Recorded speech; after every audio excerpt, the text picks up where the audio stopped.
Councillor for Denrenough. Thank you, Mr. Speaker.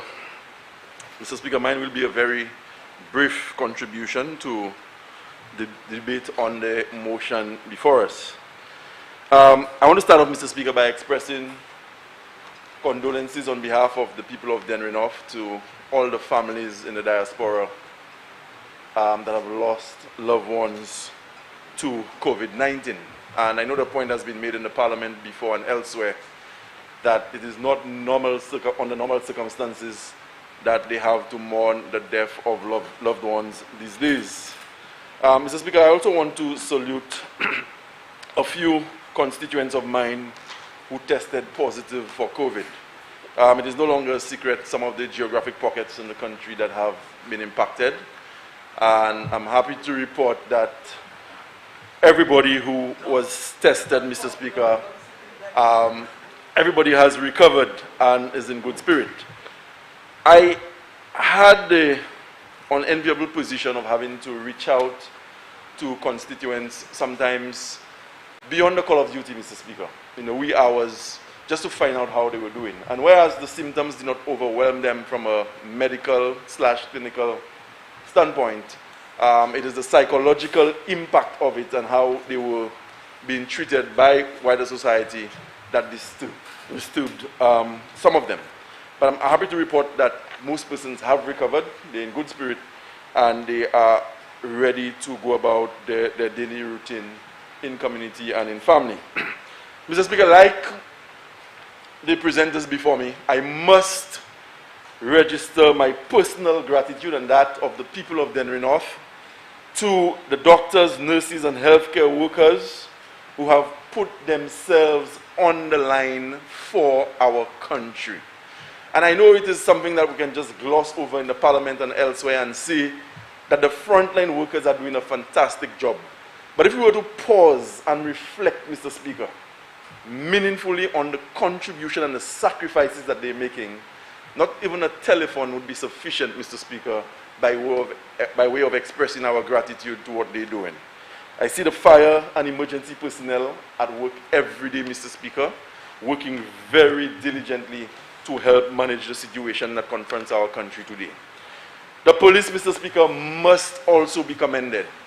And you'll forgive me if I single out Richmond Police for the fantastic job they've been doing in the Dennery Basin. Of course, working collaboratively with Dennery Police and Miku Police to man the border, as we call it, in the vicinity of the Bodley Correctional Facility. I must single out for special mention ASP Alexander, Sergeant Gustav, Mr. Speaker, and their supervising officers, namely Corporal Henry, Algodel, and Corporal Antoine. I see them on the road, Mr. Speaker, in the hot sun, under very trying conditions, doing their best for our country. And after the 7 p.m. curfew starts, they leave the border and they still have the energy and commitment to drive into the different pocket communities to ensure that people are adhering to the protocols, the curfew hours, and what they are required to do in observance of the regulations outlined by the Chief Medical Officer. Mr. Speaker, on this side of the House, nobody has expressed any serious reservation about the powers given to the Prime Minister in emergency circumstances. In much the same way we did when the Prime Minister first came to the House, we are cautioning, Mr. Speaker. We are cautioning and we are asking that the Prime Minister handles the powers given to him in a manner that benefits everybody. And for members on the other side to ask us to point to instances where the Prime Minister has overstepped his boundaries, Mr. Speaker, is to suggest that we've come here and we've accused the Prime Minister. We have not done that. But in much the same way we cautioned when the Prime Minister was first given the emergency powers, Mr. Speaker, we believe it is necessary to come back here and do the same things.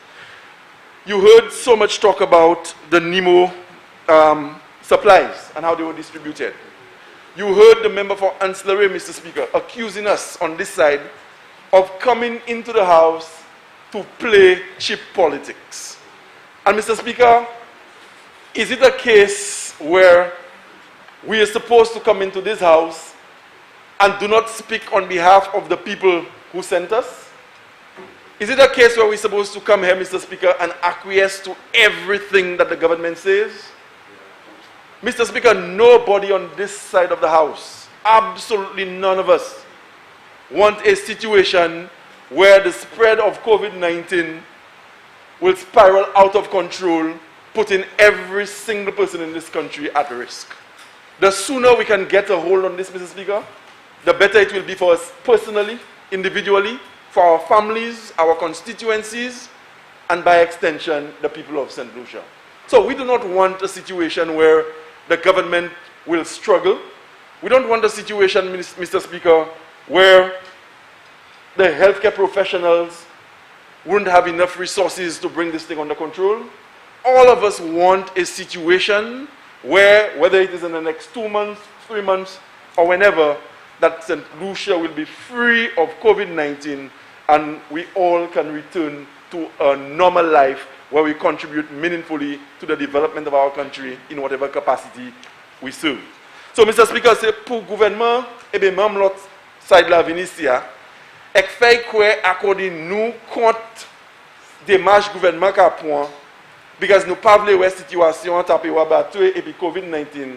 Moi quoi, ça c'est un bagaille, même l'autre side là supposé, yo supposé double. Parce que nous pièces ici à pas voulons en situation COVID-19, qui fait tellement de dommages et puis nous qui perdre monde. Nous avons perdu membres famille, nous avons perdu gens constituants, et puis c'est laissé qu'il y a pile la mort as a result of COVID-19. Much has been said about the NEMO package distribution, Mr. Speaker. I do not want to rehash that point, but I must tell you, it was a member for Ancillary who said that we are here to score cheap political points. And Mr. Speaker, I saw the politics at play. And it's not everything that is said here you have to come back and dignify with a response. Sometimes you have to allow some things to fly. And as they say in cricket, sometimes you allow some things to go by outside the off stamp and not play at them. So, Mr. Speaker, I just want to place on the record that we have absolutely no difficulty with whatever approach the government is going to embrace once we are convinced that those approaches or the approaches embraced by the government will redound to the benefit of all St. Lucians. But we have a responsibility as 6 elected members of parliament, representing the aspirations, the concerns of at least 35,000 voters in this country, to come here and say, perhaps this could have been done differently. Not once in the last 2 months have we postured as an opposition to give any objective thinking St. Lucian the impression that we want the government to feel as it relates to the management of COVID-19. And Mr. Speaker, I knew it was going to descend to that when we walked in the chamber this morning. Today calls for a very mature discussion. And I've said before, now more than ever before, it ought to be a contest of ideas, all geared towards making St. Lucia a better place in this period of crisis.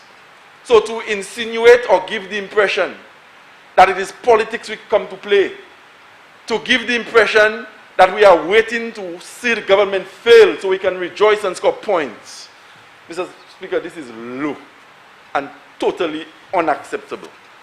I want to profit the opportunity, Mr. Speaker, to ask St. Lucians to continue to observe the protocols that have been outlined by the health professionals.